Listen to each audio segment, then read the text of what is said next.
यहाँ से जुड़ी कई कहानियों पर रिसर्च हो चुकी है, लेकिन फिर भी सटीक तौर पर कई कहानियों की सच्चाई का पता नहीं लग पाया है।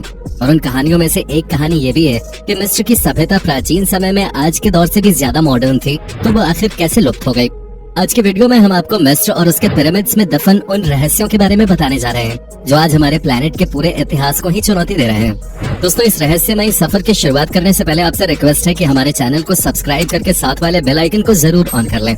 दोस्तों, यूं तो इन ग्रेट पिरामिड्स को बनाना अपने आप में ही एक बहुत बड़ी उपलब्धि थे, लेकिन इन महान पिरामिड्स को बनाने में निर्माताओं के द्वारा कई अद्भुत कारनामों को अंजाम दिया गया था।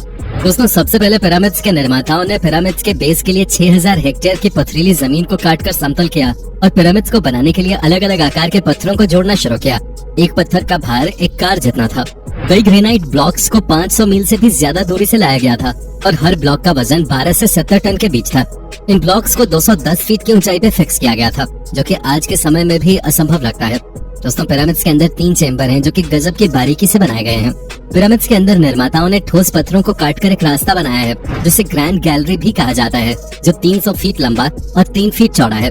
दोस्तों, पिरामिड्स को बनाने में लगभग 23 लाख से ज्यादा पत्थरों का इस्तेमाल हुआ था। शेप और साइज में ये पत्थर एक दूसरे से बिल्कुल अलग थे। ऐसे में एक्यूरेट शेप के स्ट्रक्चर को बनाना और भी ज्यादा मुश्किल हो जाता है। दोस्तों, अब बात करें पिरामिड्स की पोजीशन की, तो आपको बता दें पिरामिड्स की पोजीशन एकदम सटीक है। यह उत्तर दिशा में 1 डिग्री के 500वें हिस्से में स्थित है, जबकि ये तकनीक हमने हाल ही में सीखी है। हमने ऐसा करना 17वीं शताब्दी में सीखा था, जबकि मिस्रवासी हमसे हजारों साल पहले इस तकनीक का इस्तेमाल कर चुके हैं। हमारी इमारतें आज भी इतनी सटीक नहीं हैं जितने सटीक मिस्र के पिरामिड्स हैं। दोस्तों, ग्रेट पिरामिड्स की मजबूती का अंदाजा आप इसी बात से लगा सकते हैं। जब 12वीं सदी में कुर्दिश राजा अल अजीज और मिस्र के दूसरे अयूबिद सुल्तान ने गीजा के पिरामिड्स को नष्ट करने की कोशिश की थी, जिसके लिए उन्होंने अपनी पूरी सेना को पिरामिड्स को गिराने के काम पर लगा दिया था। लेकिन हजारों सैनिकों के दिन रात मेहनत के बावजूद वो पिरामिड्स को मामूली रूप से ही तोड़ पाए थे। इतिहासकार बताते हैं ऐसा इसलिए था कि पिरामिड्स बहुत ज्यादा मजबूत और अत्यधिक बड़े थे, जिसके बाद चाहकर भी कुर्दिश राजा अपने मंसूबों को पूरा नहीं कर सके। दोस्तों, भले ही वो अपने मंसूबों को पूरा नहीं कर सके, लेकिन उन्होंने पिरामिड्स को कुछ ऐसे दाग जरूर दे दिए जिन्हें आज भी पिरामिड्स पर देखा जा सकता है। दोस्तों, पिरामिड्स के वास्तव में 8 साइड्स हैं। आपको बता दें कि 4 साइड्स के मुकाबले 8 साइड्स के पिरामिड्स को बनाना और भी ज्यादा जटिल हो जाता है, लेकिन पिरामिड्स की 8 साइड्स एक स्पेशल एंगल से ही दिखाई देती हैं। दोस्तों, मिस्र वासियों ने पिरामिड्स को बहुत ही तेजी से बना लिया था। मिस्र के विशेषज्ञों का मानना है कि पिरामिड्स को बनाने में सिर्फ 23 साल ही लगे थे, लेकिन सोचने वाली बात तो यह है कि पिरामिड्स को बनाने में लगभग 23 लाख ब्लॉक्स का इस्तेमाल हुआ था। और अगर उन्होंने 12 घंटे के शिफ्ट में साल के 365 दिन भी काम किया होगा, तो उन्हें हर पत्थर को खदान से काटने, उठाने और उसे सही स्थान तक पहुँचाने में सिर्फ 2.5 मिनट का ही समय मिलेगा। दोस्तों, उस जमाने में मिस्र वासियों के पास न तो पहिए थे और न ही स्टील। ये जानकर हैरानी होती है कि पिरामिड्स को सिर्फ कॉपर की छेनियों, स्टोन हैमर और रस्सियों की सहायता से ही बनाया गया था। दोस्तों, कई विशेषज्ञों ने पिरामिड्स के आर्किटेक्चर पे बहुत ही ध्यान से अध्ययन किया। उन्होंने पाया कि पिरामिड्स की दीवारों के ब्लॉक्स को आपस में इतनी बारीकी से जोड़ा गया था कि उसमें एक रेजर ब्लेड भी नहीं जा सकता था। इसके अलावा पिरामिड्स में कुछ ब्लॉक्स को इस तरह फिक्स किया गया है कि उनकी शेप और साइज दीवार की दूसरी तरफ के ब्लॉक्स की हुबहू मिरर इमेज है। इस तरह की तकनीक के पीछे कोई न कोई वजह जरूर थे। वास्तव में अगर आपको ऐसी इमारत बनानी है जो काफी मजबूत हो, तो उसे हेट्रोजेनस शेप में बनाना होता है, और पिरामिड्स के निर्माता इस तकनीक को भली भांति जानते थे। यानी कि 4000 साल पहले मिस्रवासी जानते थे कि भूकंप प्रतिरोधी इमारत कैसे बनाई जाती है। दोस्तों, प्राचीन मिस्र की लिपि को हिरोग्लिफ्स कहा जाता है, और इस इमेज में आप जो हिरोग्लिफ्स देख रहे हैं, ये अब तक के सबसे रहस्यमयी और विवादित हिरोग्लिफ्स हैं। इन तस्वीरों को देखने के बाद आप सोच रहे होंगे कि प्राचीन मिस्रवासियों के पास कोई न कोई मॉडर्न टेक्नोलॉजी जरूर रही होगी, लेकिन ऐसा कुछ भी नहीं है। वास्तव में ये तस्वीर कोइंसिडेंस से बनी है।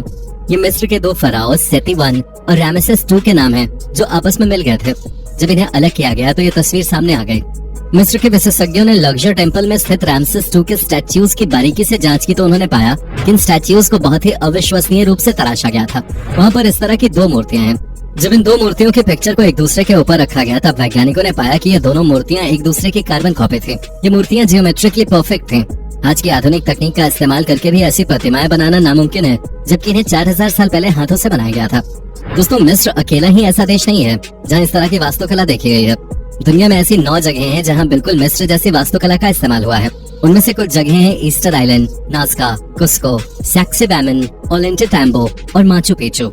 इन सभी जगहों पर बड़े बड़े पत्थरों की जो दीवारें मिली हैं, उन्हें ठीक उसी तरह बनाया गया है जैसे मिस्र में स्थित लक्जर टेम्पल और बाकी मंदिरों की दीवारों को बनाया गया था। रिसर्चर्स का मानना है कि इजिप्ट और दुनिया के अन्य ऐतिहासिक इमारतों में कोई न कोई कनेक्शन जरूर है। जिसके बाद उन्होंने अपनी रिसर्च में पाया कि Easter Island, Nazca, Ollantaytambo, Machu Picchu, Giza, Petra, Mohenjodaro, Khajuraho, Pyay, Sukhothai और एंकोर वैट ये सभी ऐतिहासिक स्थल आश्चर्यजनक रूप से पृथ्वी पर एक सीधी रेखा में स्थित हैं, जो पृथ्वी पर एक परफेक्ट सर्कल बनाते हैं। ये सर्कल वहीं पर खत्म होता है जहां से हमने शुरू किया था, यानी कि ईस्टर आइलैंड पर। दोस्तों, आपको क्या लगता है, क्या ये सभी जगह कोइंसिडेंस से बनी थी या इन्हें किसी खास कारण से बनाया गया था? वास्तव में प्राचीन मिस्रवासी पिरामिड्स के जरिए पृथ्वी के एक बेहद ही जटिल सेलेस्टियल स्फीयर यानी कि खगोलीय चक्र को दिखाना चाहते थे। पिरामिड्स अंतरिक्ष में मौजूद तारामंडलों की एक खास स्थिति के अनुसार बनाए गए थे। पिरामिड्स की स्थिति की बारीकी से जांच करने के बाद ये पता चला कि हर तारामंडल 72 साल में 1 डिग्री खिसक जाता है और एक तारामंडल को पृथ्वी का एक चक्कर पूरा करने में 26,000 साल लगते हैं। दरअसल पिरामिड्स के चारों कोने अंतरिक्ष में मौजूद 4 नक्षत्र को दिखाते हैं। ये नक्षत्र हैं टॉरस, लियो, स्कॉर्पियो और एक्वेरियस। दोस्तों, पिरामिड्स 2 परफेक्ट एक्सिस पे बने हुए हैं, जिनके नाम है उत्तर और दक्षिण गोलार्ध एक्सिस। दक्षिण गोलार्ध एक्सिस पर स्फिंक्स बना हुआ है और स्फिंक्स लियो राशि की दिशा में ही स्थित है। इतिहासकारों का मानना है कि स्फिंक्स को पिरामिड्स के बहुत बाद में बनवाया गया था।